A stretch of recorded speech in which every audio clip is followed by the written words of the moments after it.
Hey YouTube, Untamed here. The quality of new vehicles is going down by the day, all while the price tags are being shot to the moon. I think a lot of us can agree that supply has far exceeded demand, and because of that, dealers are finding themselves in a pretty sticky position right now. In today's video, I'm going to provide you with 7 things to say when you go buy a vehicle. If you plan to buy a vehicle here in 2025 or you need to buy one, say these 7 things if you want to maximize that deal. So stick with me. I will save the most important, the best one for last. It does have the iForce Max hybridized platform here, but look at the price tag on this Sequoia. This one happens to be a capstone.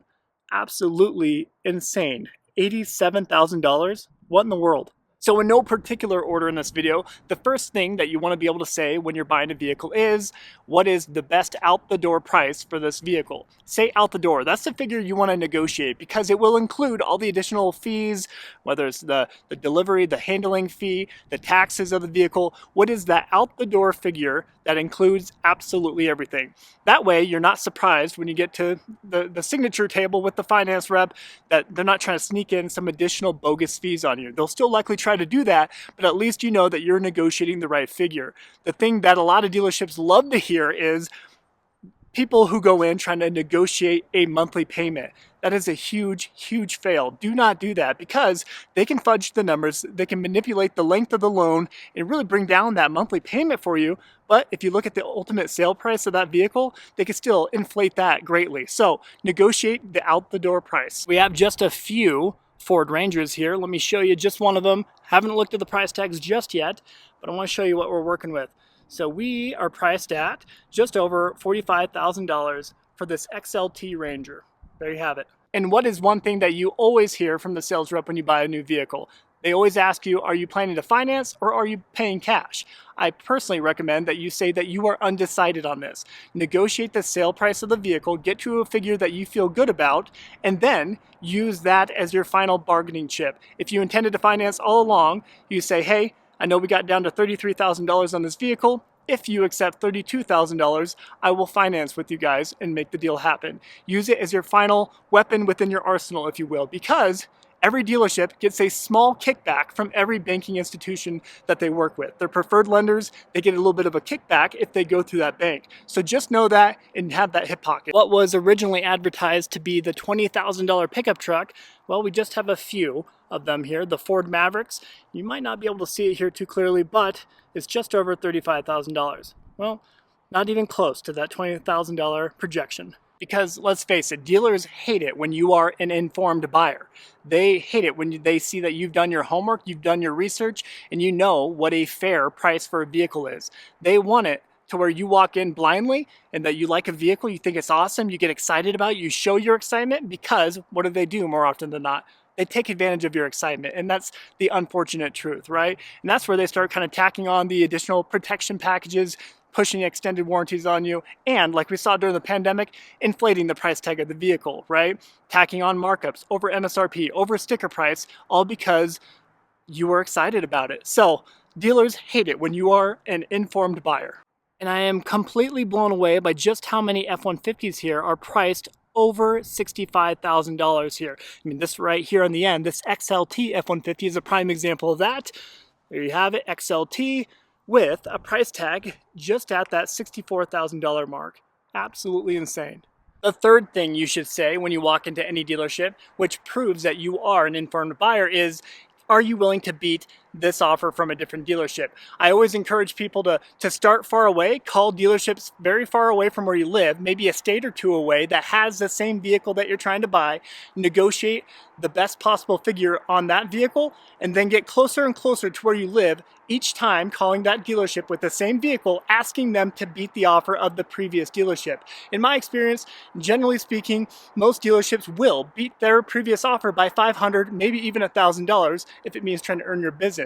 Each time you're getting that offer in writing, and you take that offer in writing to the next dealership, each time getting closer to home. So, third thing you could say is, are you willing to beat this offer? And honestly, the same goes for the Ford Bronco. The big body Broncos here, the vast majority of these are over $65,000 as well. Let's check out this one here. We have a Wild Track. This particular one is, you're not gonna be able to see it unfortunately, but the price tag is $68,530. Kind of wild. Moving to number 4, I recommend that you say you are not interested in buying any protection package, whether it's a windshield protection package, a dent repair package, you name it, or an extended warranty. Just say you want to buy the vehicle. You're trying to buy the vehicle and get the best possible deal on it. So by saying that you're not interested in buying those packages, they hate hearing it. And just know that there is a very large markup. There's a huge profit margin on what they're selling you, those packages, right? If they're selling you a package for $1,000, just know that it's costing the dealership $200 for it. There's a huge markup on them, and I personally always recommend refusing them. And just for fun, let me show you some of these quote-unquote lesser trimmed big body Broncos. Look at these two at the end. Bare bones. We have some steely wheels, super sparse examples here. Let me show you the two-door here. Even for a two-door bare bones example, we're dang near 42 grand. I guess one thing to add on that is more often than not, you can buy those protection packages, those extended warranties after the fact, directly from the source for a much smaller figure. And just know again, that if you end up buying it from the dealership, just know that you can negotiate that figure down tremendously. So if you are pretty hell-bent on buying an extended warranty, you can negotiate that warranty down tremendously. Don't just accept what they're trying to sell it to you for. They have a huge profit margin, just know that. And just for context, I want to show you this F-150 bare bones example. This one's an XL, cloth interior, steely wheels on it, but still, dang near 51 grand. This same truck not that long ago was in the mid-30s.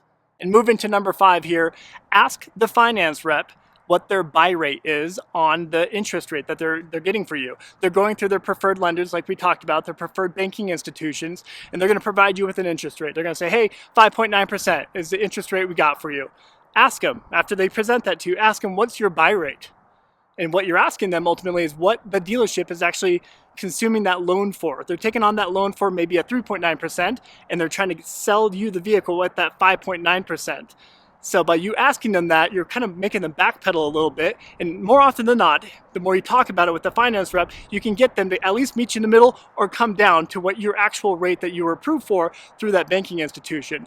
If they try to push the tactic of, hey, I'm willing to give you the 3.9% interest rate on it if you buy an extended warranty, that's illegal for them to do. They can't try to force you to buy protection packages and extended warranties only to give you the rate that you were actually approved for. I hope that makes sense. And even America's iconic family hauler, the Ford Explorer, many of these here are well over $60,000. The ST examples, 67, 68 grand.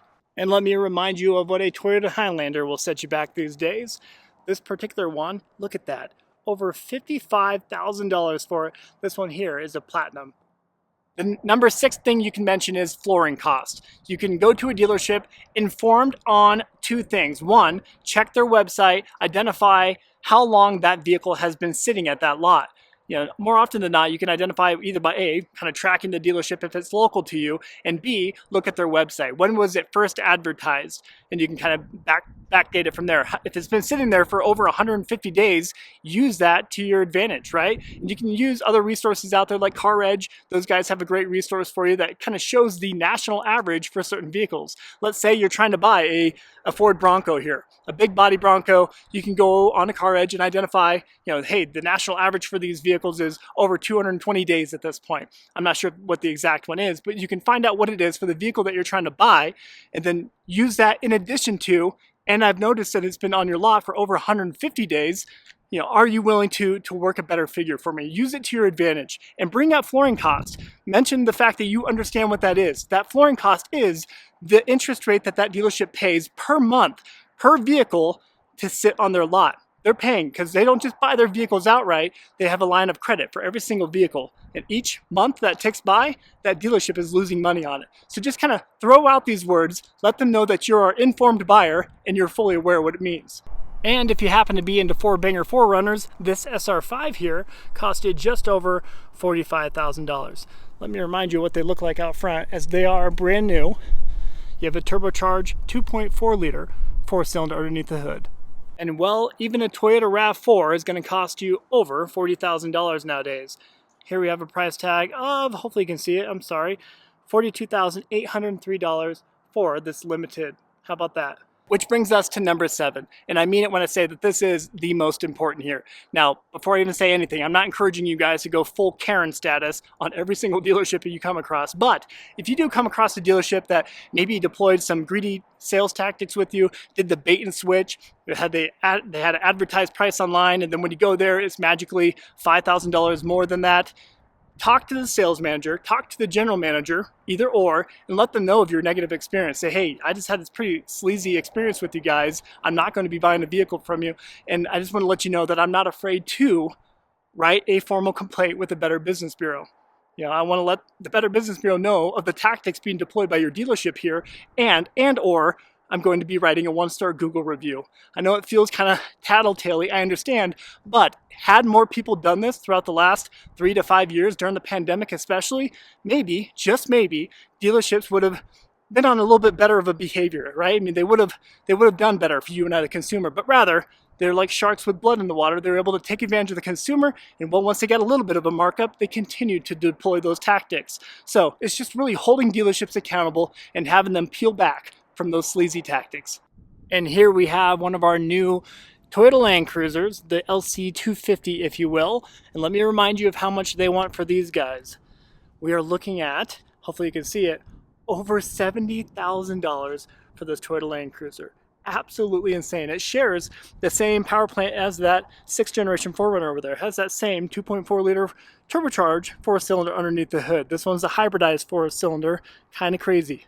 Because remember guys, the dealership won't just willy-nilly give you a great deal. Unfortunately, you have to be an informed buyer. You have to work for it. And that's the unfortunate truth, right? We don't get the luxury of, having that Tesla direct-to-consumer purchase model at dealerships. We have dealer franchise laws, state dealer franchise laws that protect dealerships. And well, ultimately that allows them to conduct their businesses as they want and deploy whatever tactics they choose to do. So they're not in the business of always giving you the best deal. They're in the business of maximizing profit per sale. And forgive me guys, I know it's starting to get a little dark out here, but I want to give you the full sight picture here, especially at Toyota. Here we have a lineup of Toyota Tacomas, the new 4th generation here. This particular one is a limited with the iForce Max. Again, the hybridized 4-banger, but look at that. Dang near $60,000 for a Toyota Tacoma. I never thought we'd see the day. Right now, I do believe dealers are having a little bit of an uptick just because of 2 things, right? One is tax season, end of tax season, so people are getting their tax returns, and this isn't uncommon year to year. They will always see a spike this time every single year because of that. People get a little bit of money in their bank account with their return, and they go use it as a down deposit on a new vehicle purchase. So that's not too uncommon. And when you combine that with the recent headlines of the upcoming tariffs, and obviously we enacted it, now we're on pause, that has some people spooked, right? So they see the headlines and they get scared and they go try to buy their pre-tariff vehicle, and man, dealers are leaning in to that verbiage, right? Come get your vehicle before those tariffs kick in and really hike up prices. But I do firmly believe that these are going to be very short-lived. So don't fall victim to it. Stay firm. Just know that you are absolutely in the driver's seat right now. And let's close the loop here. We have a 1794 edition Toyota Tundra as well as a Platinum right here. Let me show you the 1794 to give you an idea of what we're working with these price tags. So again, absolutely absurd. $81,478 for this Tundra 1794 Crew Max. This one does have that hybridized turbocharged V6 in it. Alright guys, I'll wrap up the video there. As always, I sincerely appreciate you taking the time to tune into these videos. If you found any value in this whatsoever, I do respectfully request that you please consider liking and subscribing. A large part of my channel here is really dedicated to just this, trying to help educate and inform you guys so you feel confident when you go buy that next vehicle. I want you to feel as though you are absolutely in a driver's seat because you are. So, as always guys, I do sincerely appreciate you taking the time to watch. Until next time.